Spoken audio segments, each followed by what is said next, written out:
guys, Flopear here, and today I'm going to be showing a video that should have been shown months ago. I went to a Ubisoft Invitational Steep preview in San Francisco. They paid for me to go out there and the hotel for me to stay in. That was it, guys. But everything else was totally my doing, so let's go ahead and check out some of the things I decided to do. I'm going to be doing a story time along with some of the footage I got from San Francisco. Hope you guys enjoy it.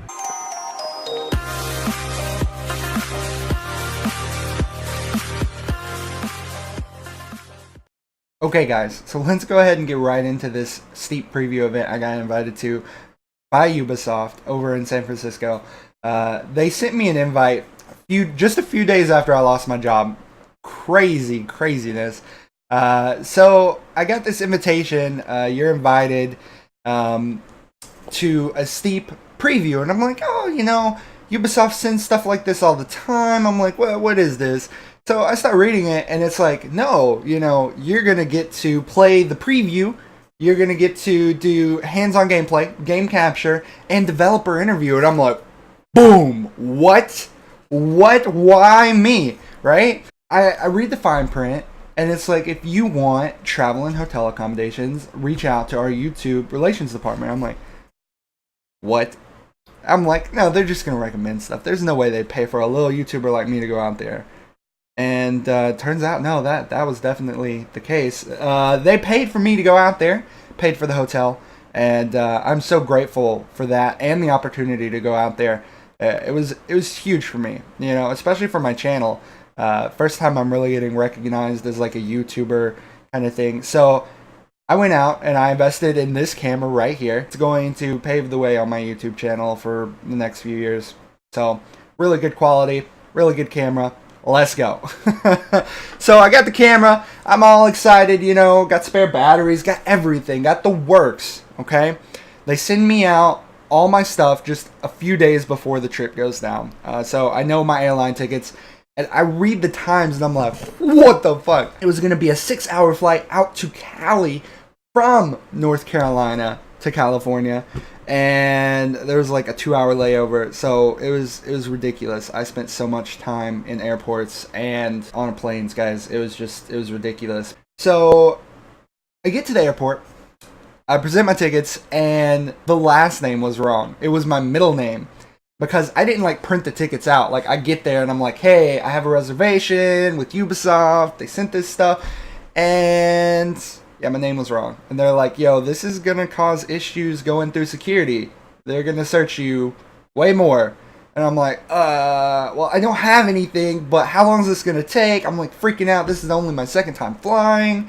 And so I call Ubisoft up and I'm like, hey guys, it's like the wrong name on the ticket, last name. I mean, everything else is still good.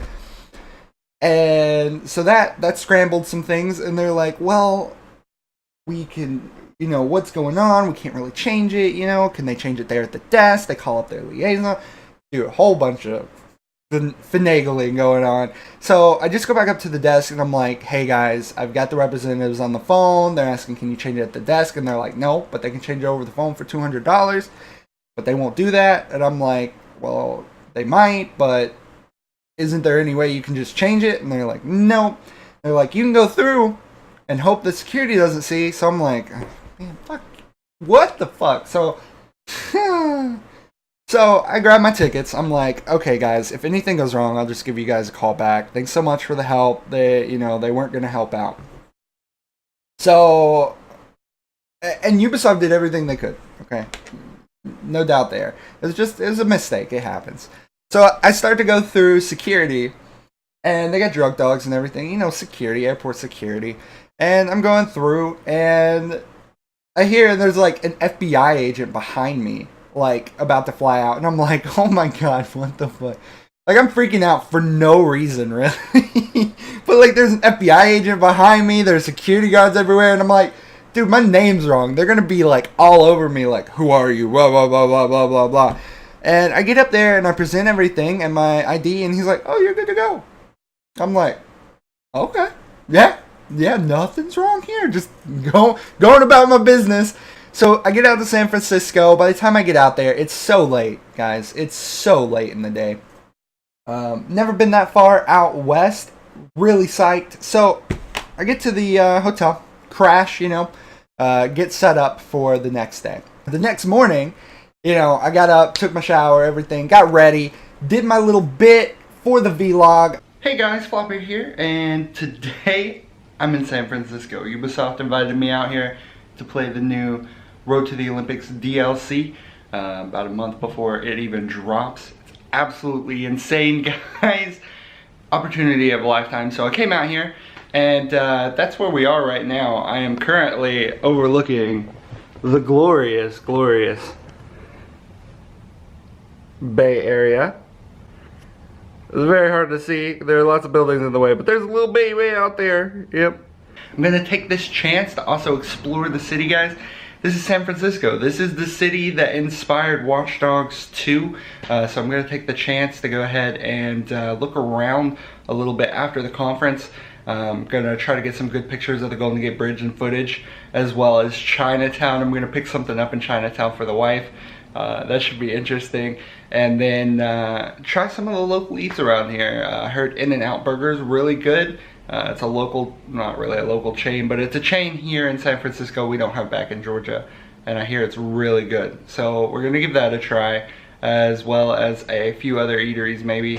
Don't know, guys. We'll see what the day holds for us. And after I did that little bit, I was like, oh, this place has got a fucking restaurant on the same floor I'm staying on. So I'm like, I'll go check it out. So I go and check it out, and I shit you not, this is the rinkety-dinkiest fucking restaurant I've ever seen in a hotel. Like, when you think of a restaurant in a hotel, you think like an actual restaurant. No, dude, this was just like a room, and they had brought food into it, and they're like, hey, it's a breakfast bar, have fun. And you have to pay for it. Like, and this is a really high-end hotel. The other hotels are like, yo, free breakfast bars.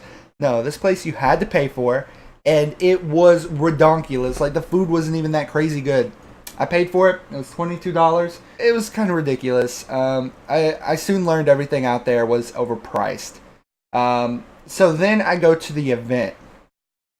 And oh boy. I got there early. I already had my Lyft app, so I lifted out there. And when I got there, I was really early. Apparently had been other people out there, early. But they decided to go do other things, because when I got there, the representative is like, hey, you're here a little bit early, go kill some time doing some stuff. So I was like, okay, I got this fucking badass vlogging camera, let's go check some shit out.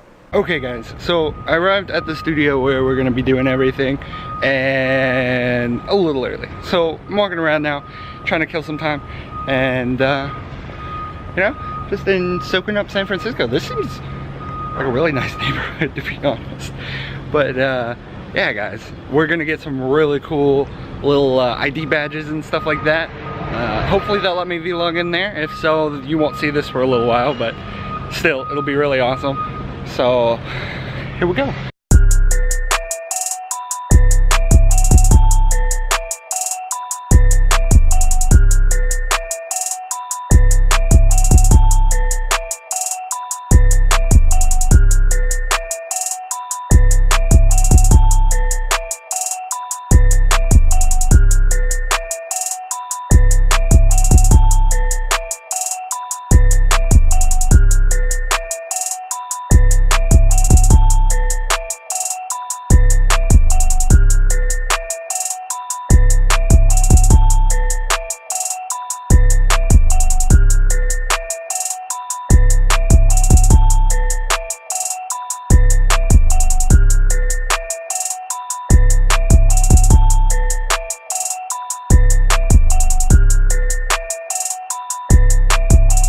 It was really interesting to really see a more, it was an upper class side of San Francisco, but not the up class, It was an up class though.